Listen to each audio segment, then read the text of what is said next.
Yo les gars, comment ça va? Putain, je suis vraiment content de vous retrouver parce que ça faisait tellement longtemps que j'avais pas fait de vidéos consécutives, de deux vidéos en 2 jours tout simplement. Genre, la dernière fois que j'ai fait ça, je sais pas ce qui s'était passé. Bref, ça faisait super longtemps que j'avais pas fait ça.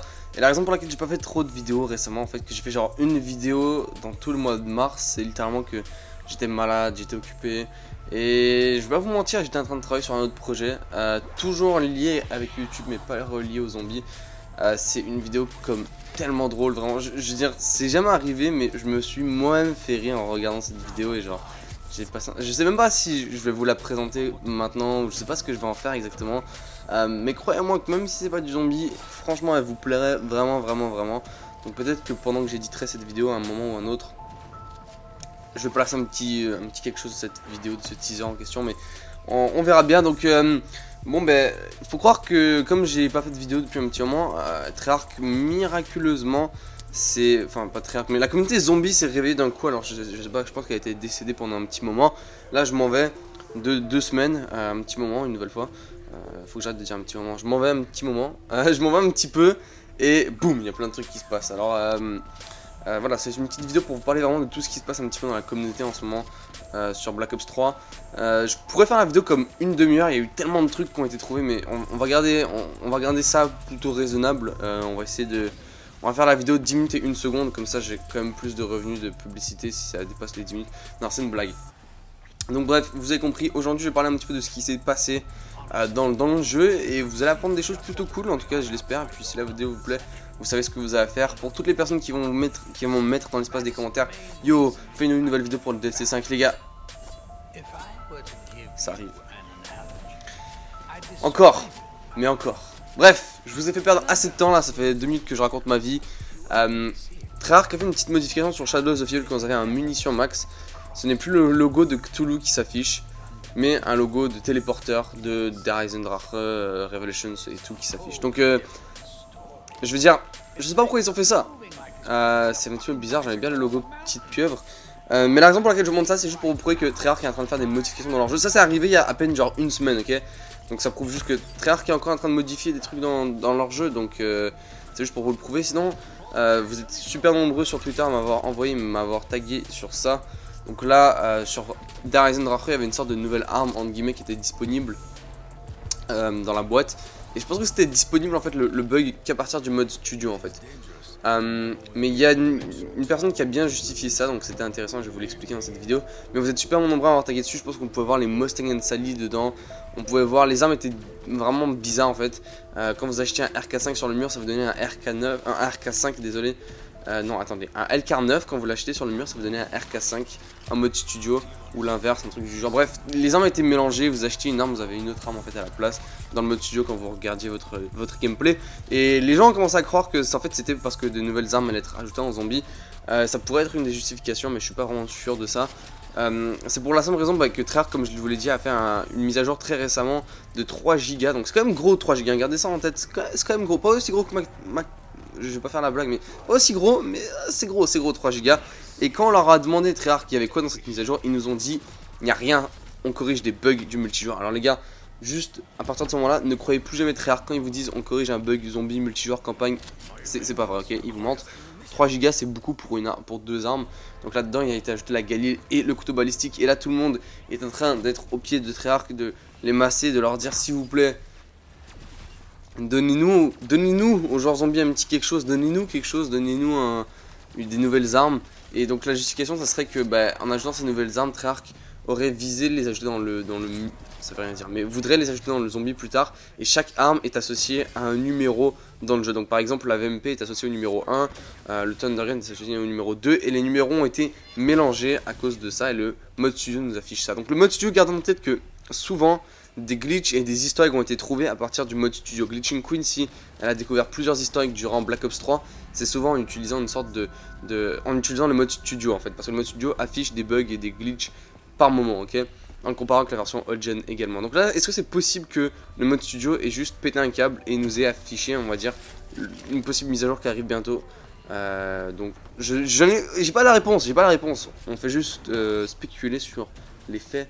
J'utilise des gros mots les gars, vous êtes pas prêts? Donc voilà, alors la communauté aussi est devenue fou pour un nouvel easter egg. Et là j'étais excité. Ça c'est la partie la plus excitante de cette vidéo là. C'est la deuxième partie. Là c'était les petits. Vous voyez, on entre, on est calme, on entre doucement dans le jeu. Mais là on arrive dans le game, les gars, pas le temps de niaiser. Et il y a des trucs intéressants pour le reste de la reste de la vidéo là. C'est super juteux, c'est super intéressant ce que j'ai à vous proposer. Donc il y a un easter egg qui est noir sur Black Ops 3. Donc je sais même pas si vous le connaissez. C'est sur Shadows of Evil. Vous faites une petite série d'étapes.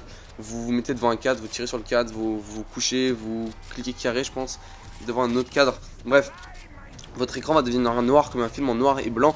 Et cette easter egg, en fait, quand elle a été trouvée sur Black Ops 3, les gens n'avaient pas pensé grand chose. C'est un easter egg useless, ok. Ça sert à quoi de mettre votre écran en noir et blanc, honnêtement? Ça sert à rien, ok. Mais on a découvert qu'en fait, il y a une suite à cette easter egg. Donc, on sait pas comment elle est la suite, mais on sait juste qu'au moins, quand on entre en mode noir et blanc, on peut en ressortir. Parce que pour l'instant, tout ce qu'on sait faire, c'est entrer en noir et blanc. Mais on sait pas quelle est la suite, on sait pas s'il y a plein de trucs qui peuvent nous... On sait pas si on va avoir plein de trucs supplémentaires. On sait pas si le seul truc de cette easter egg, la suite de cette easter egg, c'est de sortir de ce noir et blanc. On sait rien. Mais la communauté est excitée par rapport à cette nouvelle easter egg. Est-ce que je peux dire nouvelle easter egg? Je sais pas. Mais la communauté est excitée pour cette easter egg. Pour la simple raison que c'est une easter egg qui est là depuis... On l'a trouvé il y a plus d'un an. Et on sait pas quoi faire. Donc je sais pas ce que la communauté va faire. Il y a plein de pistes qui ont été cherchées. Les gens cherchent. Donc ça c'est super intéressant. Je vais juste venir au courant de cette histoire parce que les gens sont littéralement en train de chercher. On a eu la confirmation que récemment qu'on avait une suite à cette historique. Donc je sais pas. Continuons à chercher dans Shadows parce que c'est la plus grosse map et c'est celle qui a le plus d'historique très clairement. Et il y a l'historique introuvable. Sinon il y a eu ceci qui a été posté sur un forum zombie et je l'avais partagé sur Twitter. D'ailleurs allez me follow sur Twitter, le lien est dans la description. On fait des trucs vraiment cool, on s'envoie des nudes et tout. Bref, donc ce gars a fouillé dans les... Alors je vais vous expliquer de A à Z l'histoire en fait. Les gens sur PC ont depuis 2-3 jours accès aux maps entières du zombie. Donc quand je dis accès aux maps entières, c'est ils peuvent explorer les maps. Donc s'il y a des historiques qui sont cachés, normalement on pourra les trouver. Donc ça c'est le sujet de ma dernière... comment dire, de ma dernière histoire, on va dire, dans cette vidéo. C'est donc que les gens peuvent chercher les historiques qu'ils veulent. Bon, il n'y aura pas d'historique dans The Giant logiquement, mais dans Shadows entre autres, je pense que c'est la même parce qu'il y a beaucoup d'historiques avec peut-être Zetsubu. Les gens vont pouvoir trouver s'il y a des historiques restants. Pas forcément trouver les étapes, mais trouver s'ils sont là. Et justement, le gars, donc lui, est allé dans les codes, il a fouillé sur les maps et il a trouvé plusieurs trucs intéressants. Sur Revelations, entre autres, il a trouvé le fait que il y avait un historique pour activer une banque dans Revelations. Donc la banque de Black Ops 2 qu'on avait sur Transbit et sur les autres maps, où est-ce qu'on pouvait déposer des points, où est-ce qu'on pouvait déposer des points, aller les chercher, partager avec nos amis des points. Il y avait un historique pour le débloquer dans Revelations. Je vais pas vous en dire plus par rapport à ça parce que je vais faire une vidéo entière sur tout ce qui était prévu dans Revelations, ok? Parce que il y a d'autres trucs de fou qui étaient prévus, vous comprenez pas, ok? J'ai déjà fait une première vidéo dessus, donc je vais pas juste m'attarder dessus. Je vais pas m'attarder là-dessus dans cette vidéo, mais moi je me suis posé la question, est-ce que c'est possible qu'on ait également le frigo qu'on avait sur Transbit ou Buried ou Dairise? Dedans d'ailleurs j'ai Magali l'amélioré qui m'attend, je suis toujours pas allé la chercher. Est-ce qu'on pourrait avoir ce frigo? Ça c'était une bonne idée. La banque, plus ou moins, surtout que les Gobblegum dans Black Ops 3, la banque serait un petit peu useless. En fait ça serait grave useless, mais sur Black Ops 3, le frigo pour déposer une arme et le chercher une autre partie, ça serait cool. Donc dans les codes il a trouvé que après avoir fini certains historiques sur certaines maps, il y a possibilité que ça déclenche d'autres mini historiques sur la map, ok? Donc c'est possible qu'on ait d'autres choses à compléter sur entre autres Gorod Provi et Zetsubu no Shima. Darius and Rarefred, j'ai de la difficulté à croire qu'il y ait autre chose, mais ces deux autres maps, c'est tout ce qu'on a comme indice. Je peux pas vous en parler de plus, j'ai pas d'autres idées, ok? Et finalement la dernière histoire, alors vous vous rappelez il y a un an et demi quand Shadows of Evil est sorti, il y a eu le servant d'Apoticon et toute cette histoire pour l'améliorer, ok? Les gens ne savaient pas si on pouvait l'améliorer, Noaji, tout le monde faisait des streams sur améliorer le servant d'Apoticon. Et puis il y avait eu donc la possibilité de le mettre dans le pack a punch au tout début. Ensuite Treyarch a patché ça. Ensuite on a eu la possibilité de faire un glitch en mettant dans le pack a punch avec triangle rapidement avec une autre arme.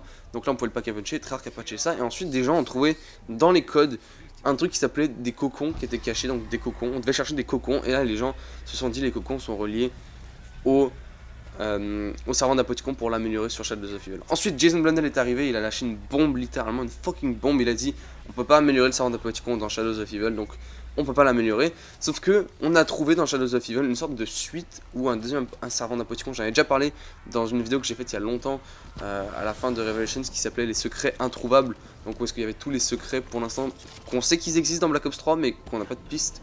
J'avais cette vidéo. Si je vous la retrouve, parce que je suis un mec qui a la flemme. Si je la retrouve, je vous la posterai dans la description. Si je la retrouve pas, niquez vos mères. Mais c'est une blague. Et donc, en cherchant donc, dans les codes et dans la map surtout, et quand on complète... Je suis en train de dire de la merde. Quand on complète le secret de Shadows of Evil, il y a un Margwa qui va spawn. Dès qu'on a fini le secret, et en tuant ce Margwa, il va faire tomber son cœur. Une nouvelle fois, c'est un cœur noir pour construire un deuxième putain de servant d'Apoticon. Et quand on regarde ces cocons, voici des images, je vais vous montrer des images des cocons parce qu'on peut les voir, ils sont sur la map. On sait pas comment les activer, mais ce qui est intéressant, c'est que les cocons, c'est le même modèle que dans Call of Duty Ghost, ok. Call of Duty Ghost avait des sortes de nids là pour extinction et tout. C'est le même putain de modèle, de 1. De 2, ces cocons sont reliés au servant d'Apoticon. Donc là, la question que tout le monde se dit, c'est... On peut possiblement avoir 2 servants d'Apoticon dans Black Ops 3. Alors, soit c'est un easter egg retiré, mais les cocons sont toujours dans la map, mais on peut pas les activer. Soit on peut avoir un deuxième servant d'Apoticon. Et je pense qu'on peut avoir un deuxième servant d'Apoticon. Vous savez pourquoi? Parce qu'on peut avoir le premier morceau du servant d'Apoticon. C'est le cœur noir de Margwa. On sait pas comment avoir le reste. Mais on a déjà une pièce. Donc, ça serait quand même... ça serait cool. Honnêtement. Ça serait cool. Je m'excite pour rien, mais ça serait cool. Mob of Z, c'est une de mes préférées parce qu'on peut avoir 2 Wonder Weapon qui sont le Blundergat. Donc voilà, je vous raconte ma vie un petit peu. J'espère que la vidéo vous aura plu, les gars. Si c'est le cas, vous savez ce que vous avez à faire. N'hésitez pas à me donner votre opinion dans l'espace des commentaires. Merci beaucoup d'avoir regardé, les gars. Et c'est tout ce que j'ai à vous dire. On se retrouve très bientôt pour d'autres vidéos. Peace.